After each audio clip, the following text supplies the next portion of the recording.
really long journey, you can see the gray hair, so I'll try and keep it quick and short. I mean, I was probably lucky to have grown up in a place like Uti, where you been yourself. You know, it's the hills, the mountains, the fresh air, uh, the beautiful views, and it was good, nice childhood. You know, at that time, obviously, as kids, we didn't know what we had, and we were yearning to be in cities like Bangalore, which we used to visit once a year, right? It's only now when you're stuck in the concrete jungle, you're desperate to go out and seek fresh air and be with nature. But those days, that's all we had. Um, and As kids, I think like I was no different from any other kid. We had different dreams every day. You know, from one day wanting to be an archaeologist to another day wanting to be a football player. To so we just had dreams, and I guess everything we saw led us to imagine we could do it too. And that's the beauty about being young, right? You're not cynical. You believe everything is possible. You watch a karate movie, you think you can do karate, right? So yeah, I grew up in Uti, and then I went down to. I was very keen to remain in Uti. I don't know. You must when you studied. Obviously, the institute was already established. When I was there, they were just setting up Indo-Swiss Institute of Hotel Management in Uti, and the first year was about the time when I was around, and I would have actually ended up being the first batch if my folks had allowed me to do it. I wanted to study hotel management because it was in Uti, and I loved food and I loved cooking. But obviously, those days, all parents believed that you either were an engineer or a doctor or a failure, right? So they were very clear, no, you're going to end up being a waiter in some restaurant. That's not a career, you have to study. So they didn't allow, and they pushed me to go and do medicine, which I obviously didn't want to do. And then they ended up pushing me to do microbiology, which I did till in the final exam when I was given a test tube of urine, and they said, check if this patient is pregnant. And I knew that's not what I want to do for the rest of my life. So obviously I never went back to studying at all. And I started working, and I think I took the most easily available job possible, which was in sales. And also I think I'm glad I took that decision, because I think if there's one skill that every youngster should learn is the skill to sell, right? And I think it comes naturally to everybody, but a lot of people think they can't. But that kind of lays the foundation for where I am today.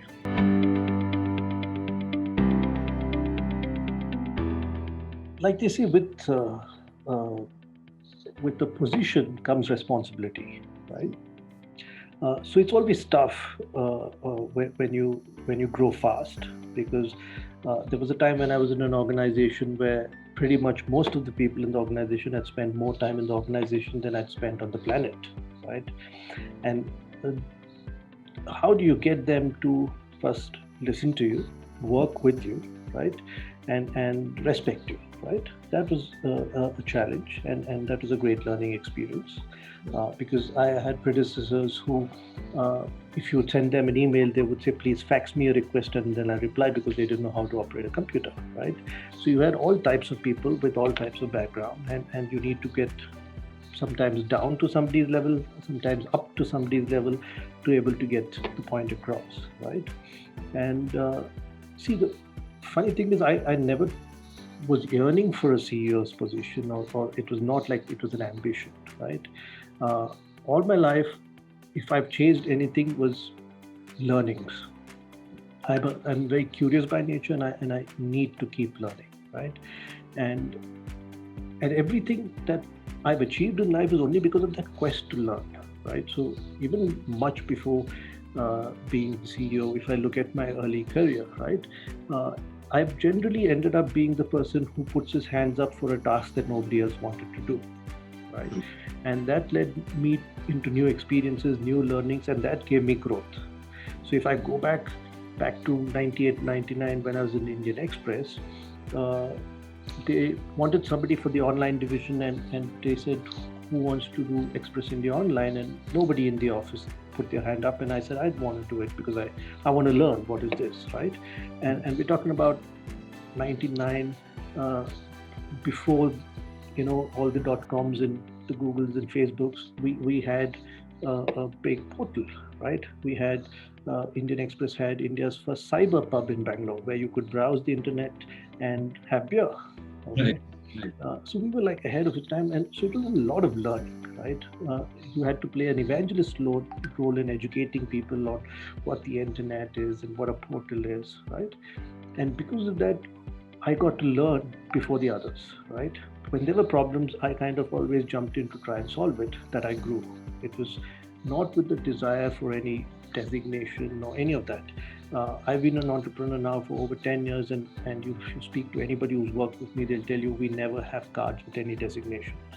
Right. As a policy, I don't believe in designations. It really doesn't matter whether it's CEO or what you're called janitor, right? It really doesn't matter.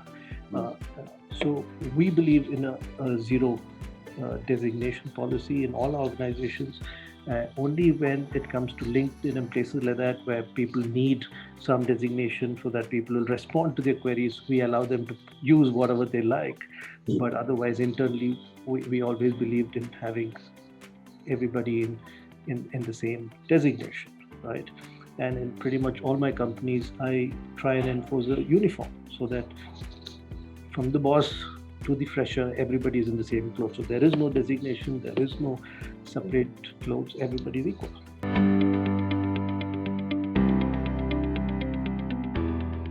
Those are all, you can say, something I've done not wantingly, it is all with reluctance, right? So I've spent a lot of time in media. So I've been in print, I've been in digital, I've been in television. I even launched my own television channel in Coorg called Channel Coorg. We ran it for a few years, lost a lot of money, learned a lot of lessons. And I also have a film production company called Front Foot Pictures, which is co-producing the Saina Nehwal biopic that's going to release right away soon. And so that's a movie we produced because that was something close to our heart, and because it was a movie on a sports person, India's first ever world number one, right? So we believe that was a story that needs to be told. Story may not have too much masala that normally Bollywood likes, but it's an inspirational story that would actually inspire the generations to come to dream and to aspire, right? I've acted in a few movies as a kid, quite a few, from Akhri Rasta, Do Pyar Do Pal, all that, because they used to come to Uti and take us school children to act. But as an adult, I've had a couple of friends who've kind of forced me when suddenly they had some space in their movie or the actor dropped off and they were like, please come help. So I've acted in a few Kannada and Hindi films, but not as a career choice, just to kind of say, okay, tick this one more, okay, we'll do it, for the fun of it.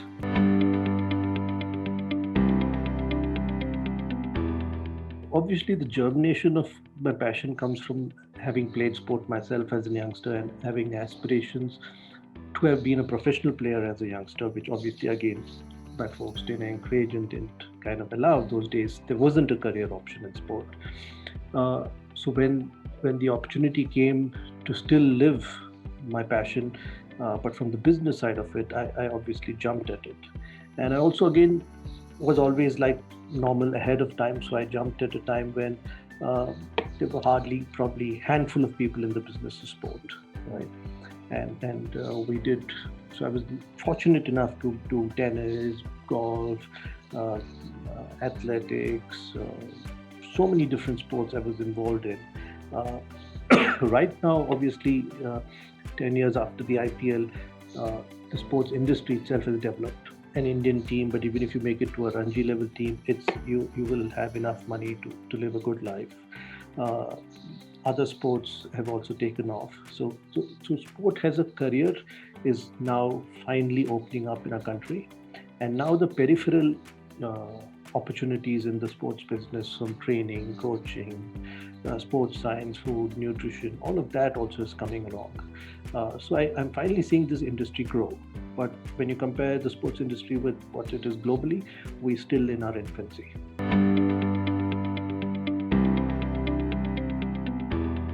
I actually look at very differently from the usual rhetoric that you see. So you would hear in the public people either cribbing about lack of government support or lack of private support. But I actually think the root cause of where we are is not because of the government or the private sector. It's because of us individuals, right? You look at each and every house in this country. When a boy is born, he's given a ball. If a girl is born, she's given a doll. Why not a doll to the boy, right?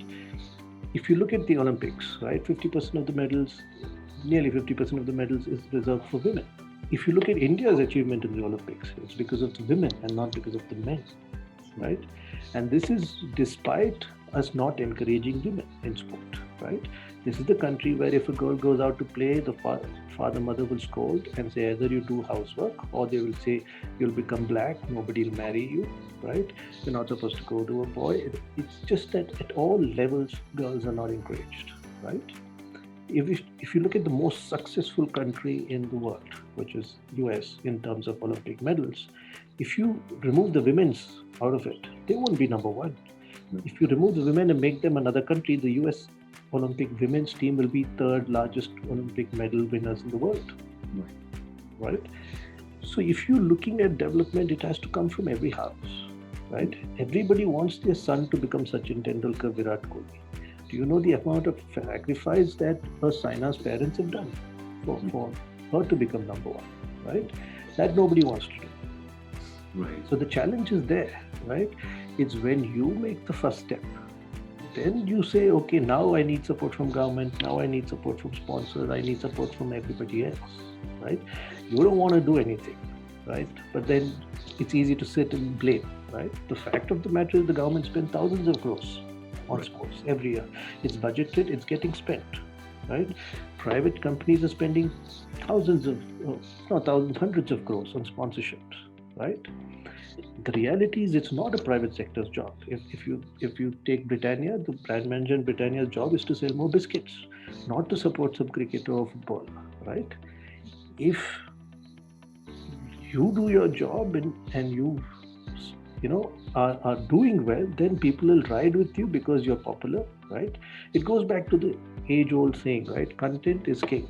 If you have great content, then a community is built around you, and once a community is built around you, great commerce will happen.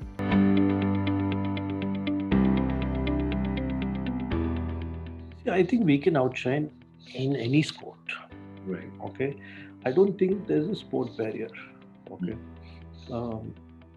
See, there has been a whole school of thought about us lacking physiological strength to do some sport. But I believe with training, you can train and compete in any sport, right? The challenge is that as a country, we are armchair sports people, right? We not an active lifestyle country. It's not like while growing up, parents take their kid for hiking, trekking, canoeing, boating. It's none of those, right? We are a country where parents say, don't go near the water, don't go near the jungle, don't go there, don't do this, right? So we don't actually live active lifestyles, right? So as a culture, I think for centuries our genetic has become that we are lazy. I think it sometimes seems like the television was invented for Indians, right? Just sit, watch, comment, right? But don't do, right?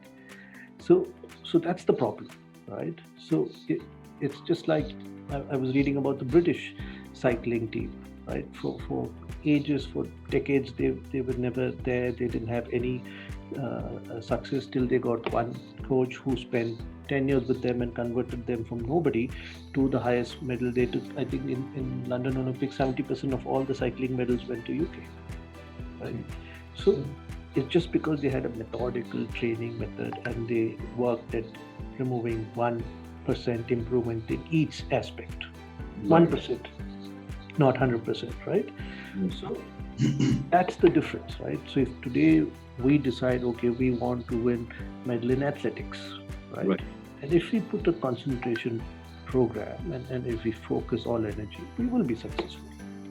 It's not that we don't have enough people in our country or enough talent or anything. It's just that it's across the board, right? Will from within as well as support from external side.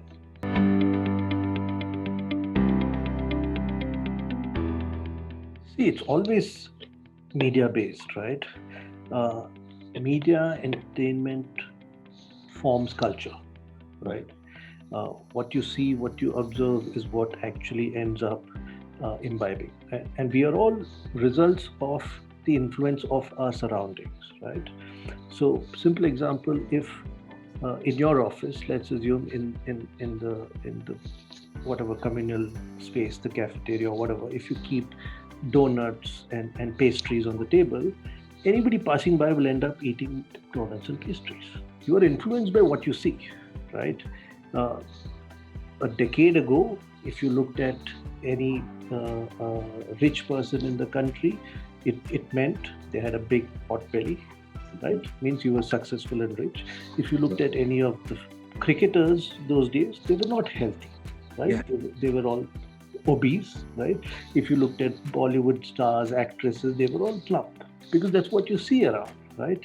You see stars on TV, they're fit. You see athletes on sport, they're fit. You look around in the gyms, people are fit.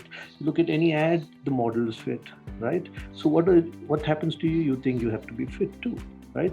The media shows you people all around the world are running. There is an 80-year-old running, there's a 100-year-old running, and then you're like, oops, I can't even run, so I have to run. If this man can run, why can't me, right? It's the exposure, and what is constantly shown to you is what you will then start aspiring to be. If you go and join an office where everybody is fit and everybody at 6 o'clock going to the gym and they're talking about how they're working out, within 3 months you will be in the gym and you will be working out, right? But if you go and join an office, let's say all of them are smokers and they're going to be hanging around after office smoking and chatting, you will end up getting tempted to smoke, right? So that's the reality.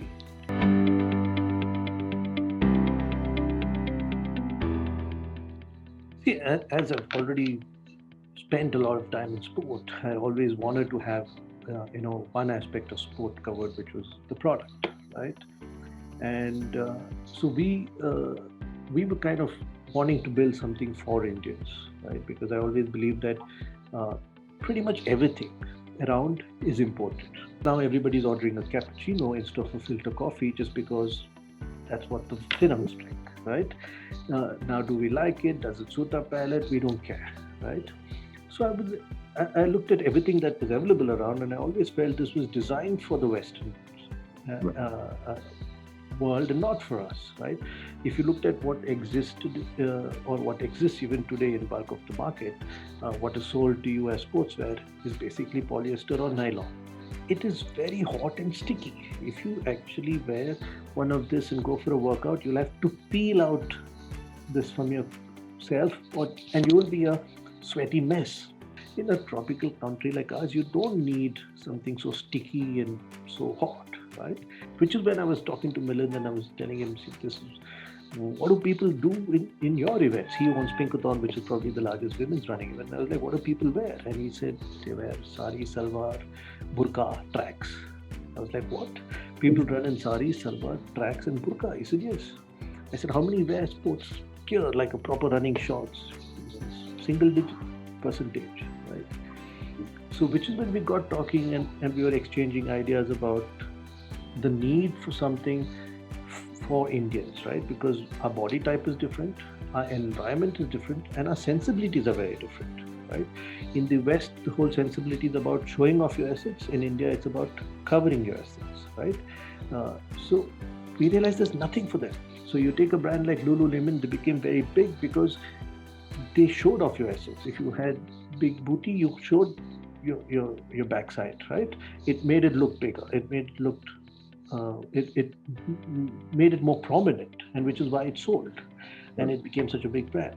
But in India, we're the opposite, right? We don't want to show off our assets. We don't want to show our shape, right? And we realized there's nothing for them. And so as we got talking to more and more women, we realized that there are so many women who don't work out or don't go to a gym just because they don't have the right clothes to wear and they don't want to wear what all the others are wearing. Devi means goddess, right? So we wanted to build a brand which said, help every woman discover the goddess within them. As we embarked on the journey, neither Milind nor I am from the apparel industry, right? We're both from the sports side, but we realized that the apparel industry is the second largest polluting industry in the world. And then we realized apparel industry uses maximum number of women workforce, right? In the factories to stitch, all of that. Then farming. Then we realized that across the value chain, right from farming through the factories, there is exploitation, right? So we said if we want to empower women, we can't do half job saying we will exploit the women in the farm and the factory, but then produce something and sell to the Indian woman and saying we are empowering you, right? So we said if we do it properly, or we don't do it at all. So which is why we became a fair trade or sustainable company. So we only source cotton from fair trade farmers, which means we pay at a higher price, right? We work with fair trade factories, which means we go to factories where there's no child labor, there is no minimum labor, they are all paid life wages, not minimum wages. Milind and I have gone ourselves to the factories and had the food they serve to the workers. So we know the quality, right? Was India ready for it? Did it become $1 billion business? No. But that was not the intention of starting the business, right? We wanted to do something right, and that's what we did, and it gives them immense satisfaction.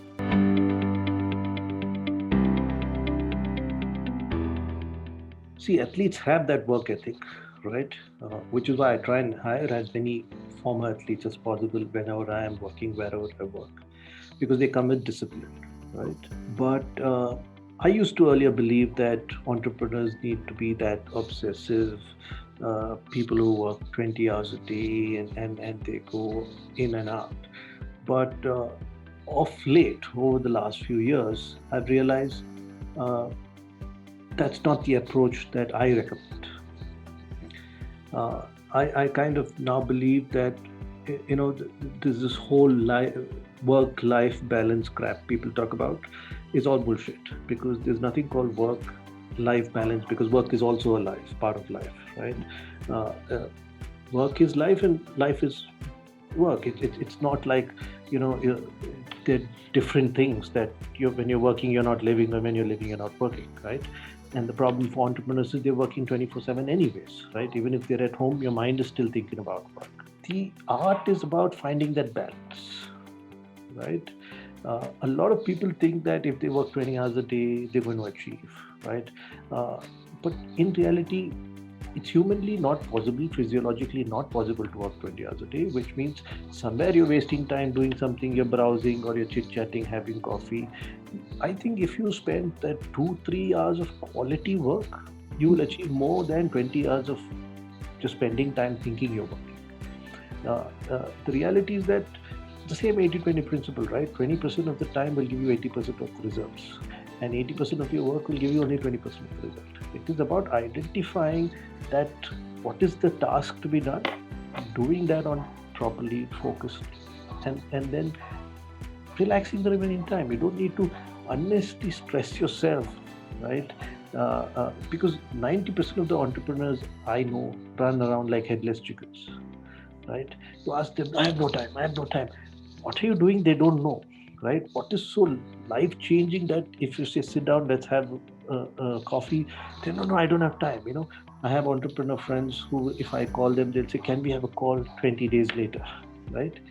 I mean, you don't have 5 minutes for a conversation, Even the Prime Minister, I'm sure, will have 5 minutes for a conversation, right? It's just that unnecessary pressure that people put on themselves. And I think it's because they try to control all aspects, right? They refuse to accept that there's always going to be things beyond your control. And you don't need to control everything all the time. And then you'll actually see you'll able to achieve more than you were doing in that frenzy of trying to, fight fires, control everything, run around like a headless chicken.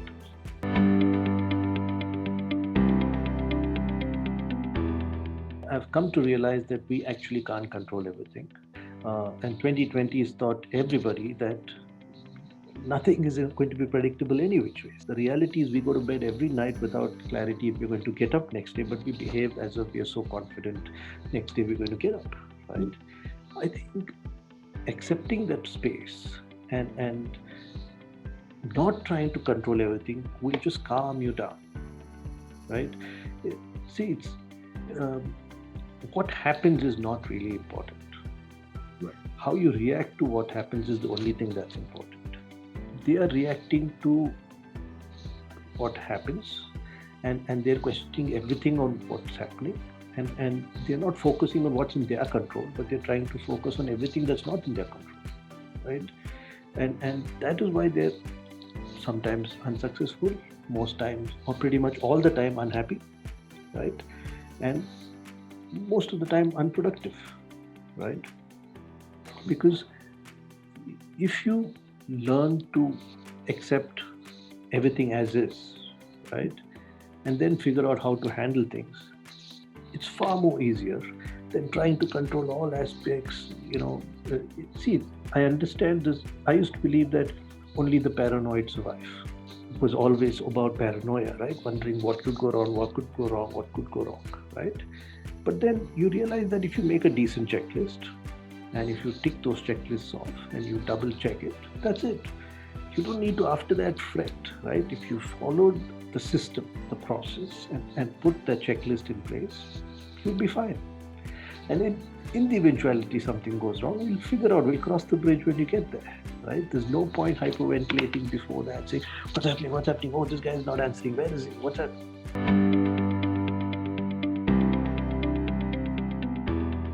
Play is more of a consulting company, right? We work across sport, we work across domains. We work with everybody from federations to rights owners to even real estate owners who are looking to use sport, right, and sports tech. But coming to your specific question about sports and tech, yes, the future of sport is sports tech, right? Uh, if you've looked at the kind of data that's available today, right to the athlete, to the coach, to the broadcaster, to the fan, right? Everybody is exposed to a lot more data. Today, everything is measured, right? If you take a sport like cricket, now with the Australian company Sportcore launching their smart ball, even the ball has a chip, right? So you can actually finally see how it actually pitches, how it's actually swinging, how it's the wind affecting it. Everything is visible, right? And that's the beauty of technology today, right? Today, there is no athlete who's going into the field without having prior data of how the pitch is, what kind of matches have played there, opposition, the bowler he's going to face, what kind of bowling. They have all data. They have seen video recordings. They've seen everything. Now they're getting to a stage where fans will be able to see how's your heart rate through the match, right? Your coach will be able to see how you're responding, right? So it's mind blowing, and the kind of data that's available today is it's mind boggling what all is being measured and what all can be done, right? So today, if we had to, going back to one of the old questions, build a winning team from India for a new sport, the technology exists in India itself, right? To do the science and find that people who have potential and then train them much faster than it would have taken to do, let's say, a decade or two ago.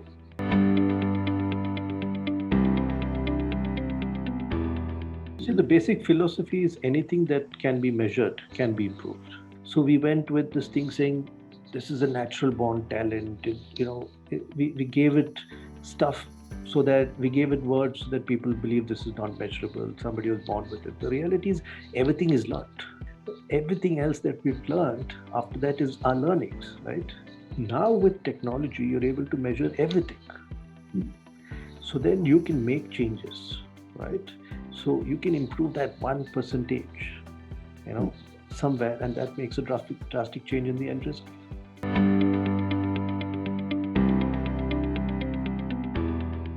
If you look at the top 10 companies in the world today, so if today somebody comes and tells me I'm a LinkedIn expert,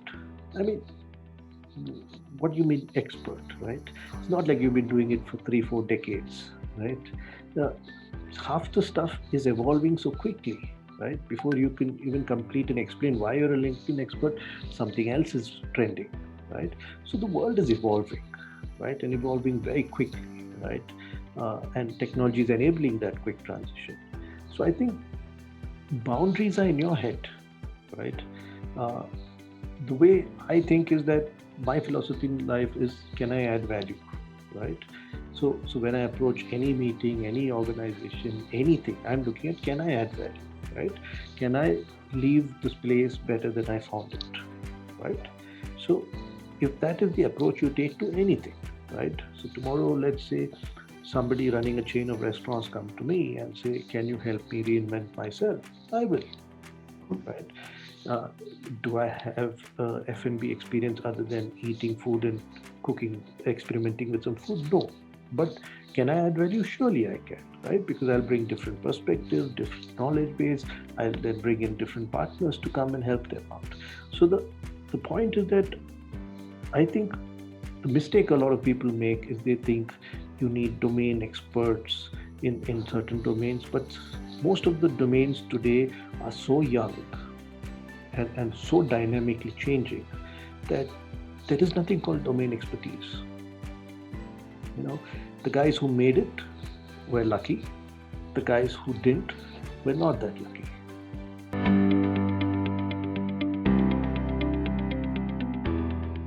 Is there luck? Yes, there is luck, right? There is luck. Excuse me. Do entrepreneurs or creators get more lucky? Yes, only because they try more, right? It's only because they give themselves more chance to get lucky, right? What's that saying? Fortune favors the brave, right? So when you keep trying, right? So for an entrepreneur, he may try 8 things, 10 things. It's just that one may finally click somewhere in between, right? And then everybody says, what a great success story and what a great business, right? But then quickly people don't write about the 9 things that didn't work, right? But for those who don't try, right, they seem unlucky because they haven't tried enough. But luck obviously exists, right? Because the reality is, like, there are enough books about success mantras and how I got successful. People will talk about it. But if you actually check that formula, and you will actually see there are a million people who tried the exact same formula and they failed, right? Because there is no perfect formula, right? There is nothing called timing the market, right? Sometimes they're lucky they're at the right place, right time. Sometimes they are unlucky to be at the right place at the wrong time, wrong place at the right time, right? So there is an element of luck.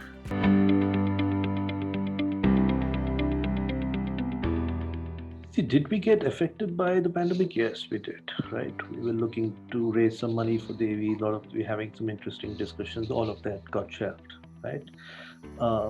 But is it just all doom and gloom? Not really, right? When the pandemic started off, I actually looked at it as a welcome break. I didn't need to get up and go to work, and I said, I don't need to dress up every day. We could just sit at home. You were forced to stay at home, so we were cooking different sorts of stuff that, different cuisines of the world. We were trying different things, and a couple of interesting things happened during this lockdown, right?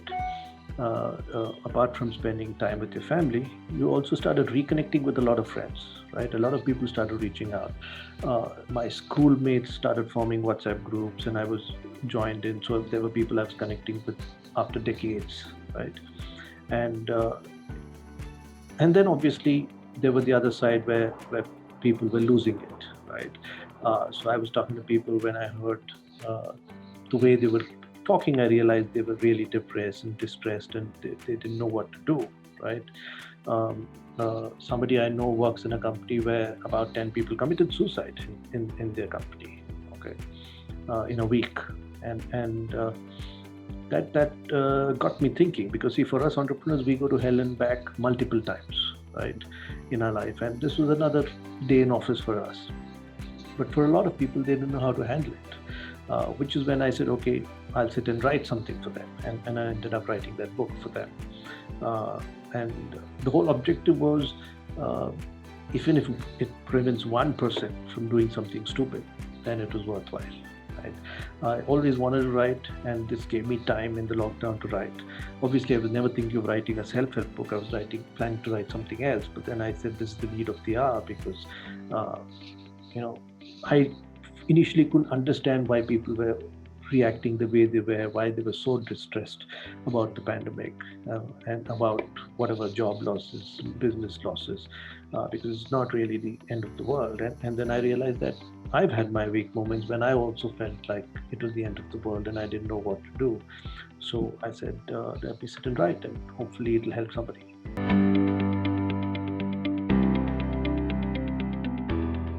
I think the approach itself is wrong, right? I looked at the pandemic as an opportunity, right? I think this pandemic has given all of us an opportunity to stop that mad, crazy rush we were in, to sit down, breathe, rethink our priorities, relook at everything, reinvent ourselves, right? Because see, when you're busy doing something, and then you're so happy being busy that you don't actually take time to take stock, right? And if you actually look at what's happening now, we're having a conversation on Zoom. Okay, sure. It's not like video conferencing technology didn't exist before the pandemic. It always was there, but nobody used it, right? Just people took flights left, right, center for a simple meeting to go and pitch. We were just wasting time, money, burning fossil fuel for casual meetings, which could have happened over a telephone or a Zoom call, right? So technology already existed, but we didn't adopt it, right? So this has shown that there are different ways to work. Today, Devi is a fully run remote company, right? I've shut my offices. We have no office. Everybody who works on Devi works from their home. Everybody's remote, right? Was it not possible earlier? It was. Did we really need an office? No, right? Could we not have automated everything that we've automated? We could have. But just because everybody else did it in a way, we followed, right? Should businesses like yours take off? Yes. It's now not about where you're working from, it's when you're working, right? So people may not need an office for a whole month. They may need it for an hour on 2 days a week, right? That's the future, right?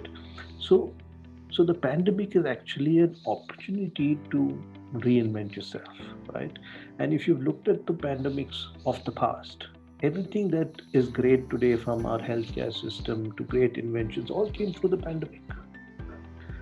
Okay, and different pandemics in different centuries have led to great inventions, great discoveries, right? Because if you don't shake things up, and once you're in a comfort zone, you start stagnating, right? So I look at the pandemic as a brilliant opportunity, right? And my only request to people is don't waste it, right? It's going to hang around for another year or two max, right?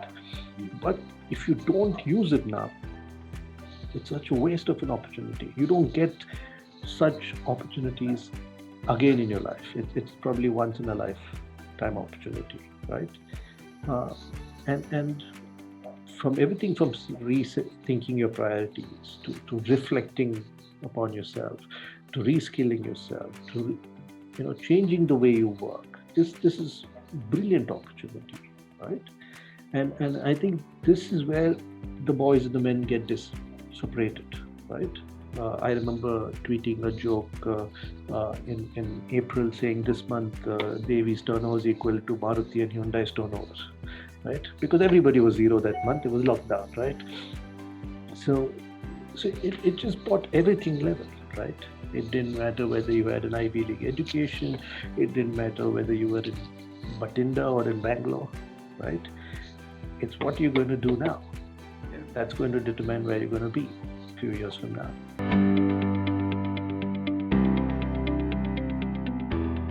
I've tried to keep it as simple, as easy to read, really large font so people who say I don't read also can read and finish it, right? And I've written it more like a practical guide. So it's got to do tasks, it's got questions for you to answer, it's got it's some whoever goes through it again and answers those and who looks at it like a worksheet will find the book useful. Those who don't will not, right? It's is it all my knowledge? No, it's basic, maybe 10-20% maybe my experience and knowledge, but the rest is what I've learned from greater masters who've come before me, right? So it's I've taken the learnings and teachings of different people from different eras and used it all my life. And I've tried to put it into an easy to quick to access guide because I needed it out then, right?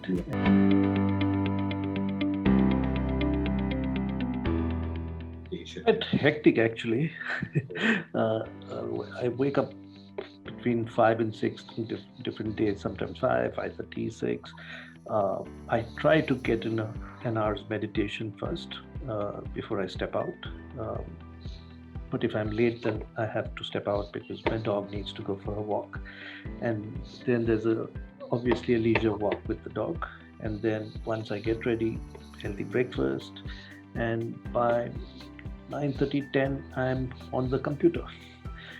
We have scheduled calls and it goes on till about 1. And then the lunch break. And now, thanks to the pandemic, I've gotten used to a small siesta, which has become a luxury that I don't want to give up easily, but now I'm trying to give it up. But it's a refreshing siesta. Then sometimes there's some more calls, or I try and do some reading. And if reading is not possible, I try and go for a stroll with an audible in the ear. So you're still reading the book by listening to it, and you're also taking some steps.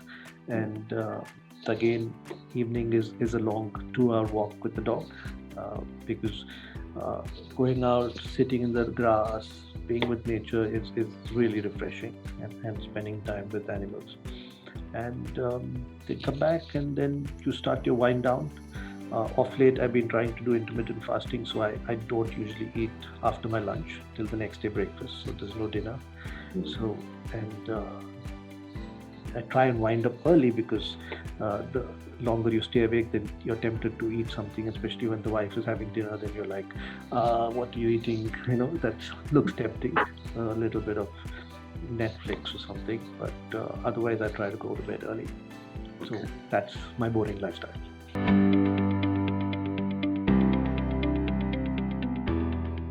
There is no top 5 because they keep changing, right? As you read something, you're like, oh, this is nice, and you finish some of the book and you're like, this is nice.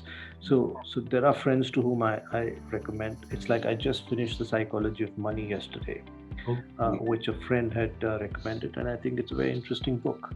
And it teaches you about your approach towards money and how you actually can make wealth, right? Atomic Habits is another nice book. My all-time favorite, I think, what got me started in the entrepreneurship journey was Rich Dad Poor Dad.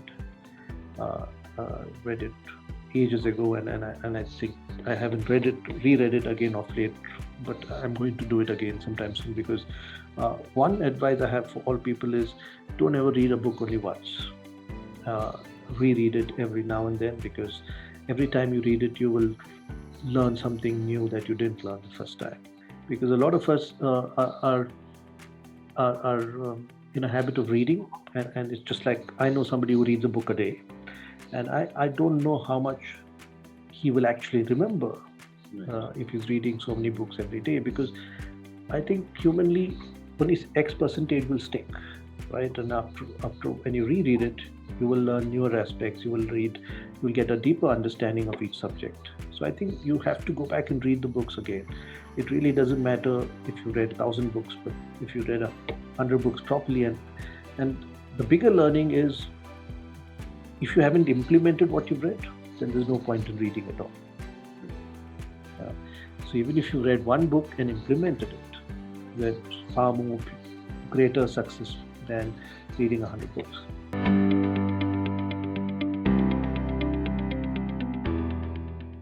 I've had multiple failure moments. I had one gigantic failure when I attempted to create a motorsport league similar to IPL, Okay. a city versus city racing league. Uh, Pretty much lost everything I had, my life savings, my house, my car. I was on the street. Uh, and I still have legal issues that I'm fighting from that failure. Right? Uh, we lost everything. Uh, so yeah, I've had some spectacular failures like that, and also many small failures. Right? But my learning is that there is nothing called failure. You know, I think failure is a wrong word.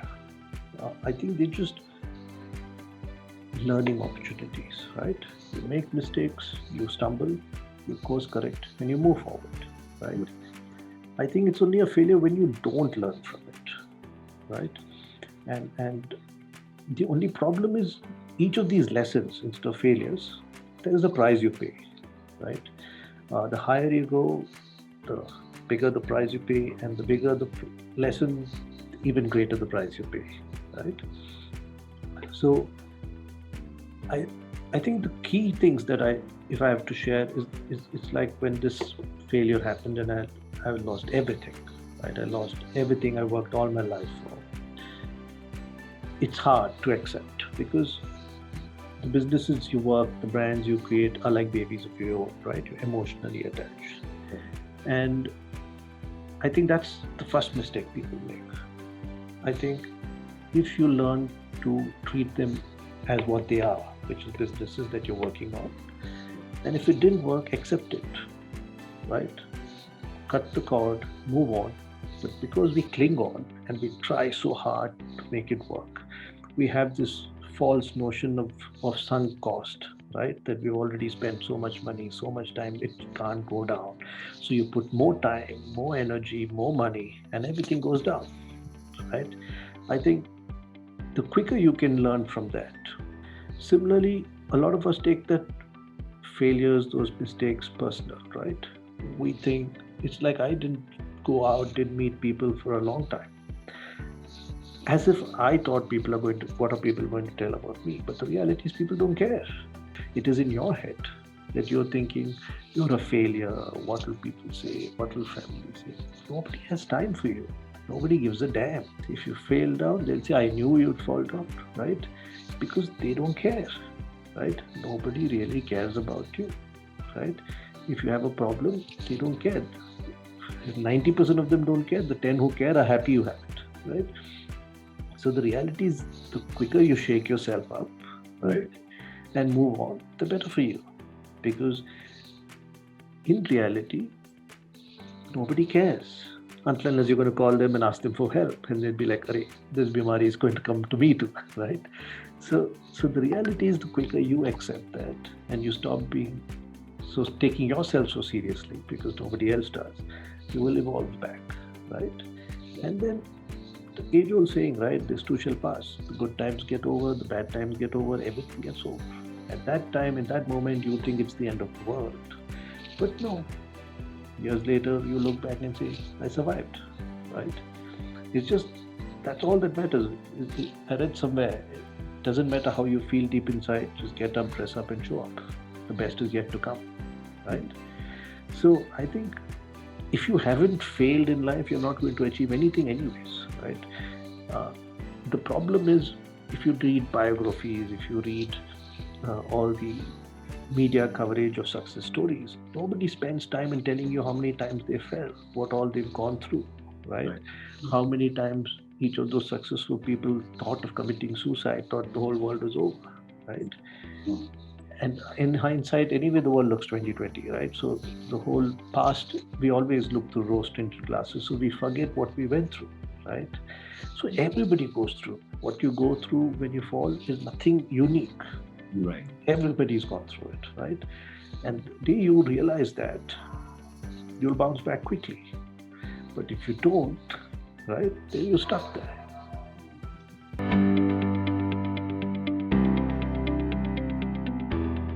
Common sense, which is obviously very uncommon these days, right? See, I always believed one thing, that great ideas shouldn't cost too much money, right? And I've seen 90% of the solution actually lies in common sense and very simple ideas. But people complicate the crap out of it, right? And second important resource is thinking on your feet.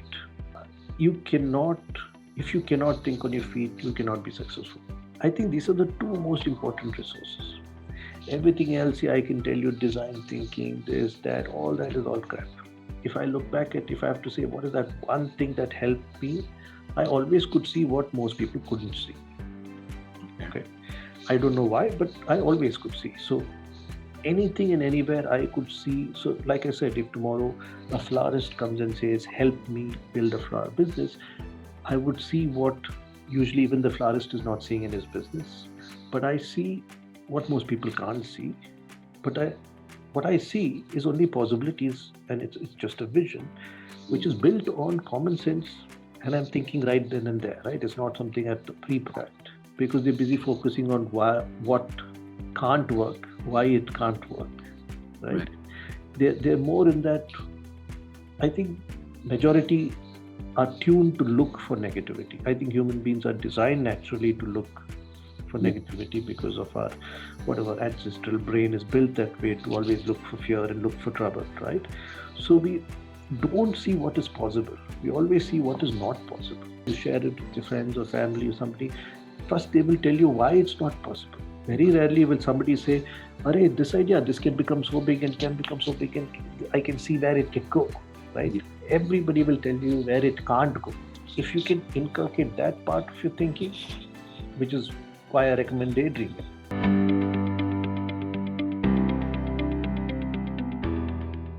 There is no one person who's influenced me the most. I learn from everybody, right? Uh, I learn from my wife, I learn from my dog, I learn from my folks, I learn from my in-laws, I learn from my bosses, I learn from my colleagues, I learn from the guy who cleans my car. I think everybody teaches you something, right? The only challenge is for you to be ready to keep learning, right? Um, and every time I see something new, I want to know why, how is that happening, why is it happening, and I'm curious, right? So it's like when I joined Indian Express as a sales executive. By the time I left that place, I knew what was page making, I knew how the newspaper layout was done, I knew how the reporter goes. I've gone and seen how he writes, what he writes, when does the editor decide on the front page story, what time. Not my job, but I was curious, right? So I've shadowed reporters, gone for press conferences, I've seen what happens, I've seen, so I learned how the content paper is made, right?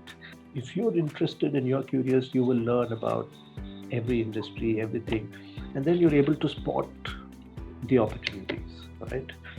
So I've been fortunate to be surrounded by smart, intelligent people all my life, that I could learn from everybody.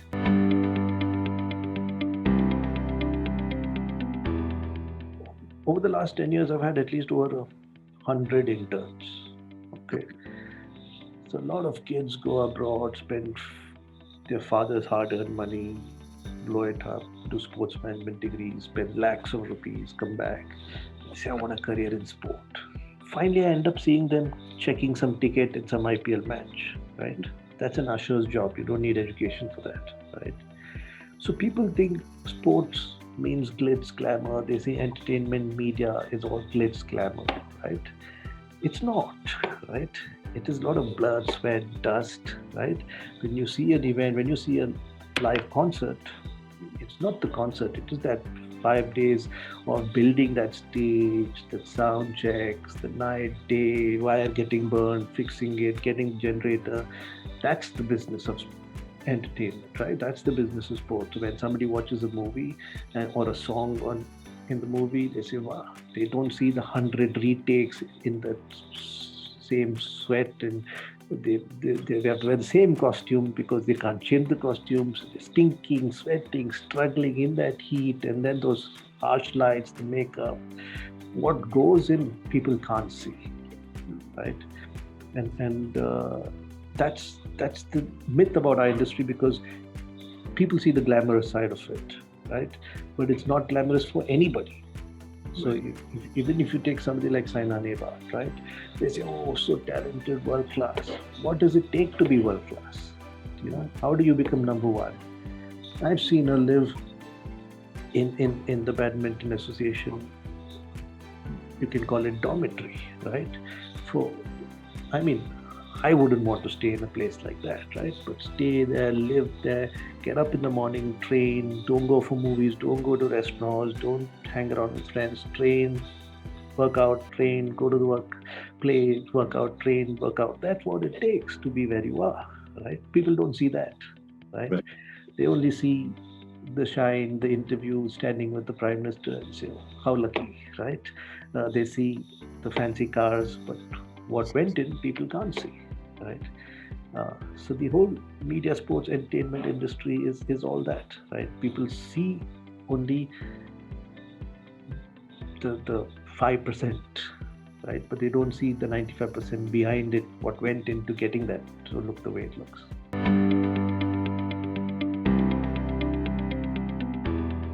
All I ask people is, why do you want to get in, right? Do you want to get in because you see that glamour bit and you think you love to be there, or do you really get in because you're passionate about it, right? First. Second is, I think for most people, I advise them not to waste too much money in going and getting one of these fancy sports management degrees, because pretty much most of them who've come back have had no skill. We've had to train them, right? So I have regularly have friends who call me saying, my son or my nephew wants to go, what do you advise? So I say, if you have money, put it in the bank and ask them to go work for free in some company. They'll learn more, right? So this is one of those industries where work experience is required, right? And going abroad and learning theory is all nice, but it's of no use, right? So that's second. And I think my general advice to youngsters is that focus more on what you learn more than what you earn, right? Money will come on its own. But of late, a lot of kids start off with what will I get, right? And not what will I learn, right? So I think that's first key step, right? Otherwise, the industry is just like any other industry, right? If somebody decides they want to be in some other industry, it's similar. And because the industry is in that, sports media entertainment is in that cross where there is marketing, there is sales, there is all those other aspects which are common to every other industry, that's also there in this industry, right? So if you're good at copywriting, you can still be a copywriter for a sports blog, right? If you're good at photography, you can become a sports photographer. So it's not that sport means only you have to be an athlete, right? Or you have to be in sports science or nutrition. You can be in marketing, you can be in sales, you can be in digital marketing, you can be in anything, right? You can be in fashion and say, I'll create great sports uniform, right? But you can focus on sport. So the ecosystem is actually much larger than people think.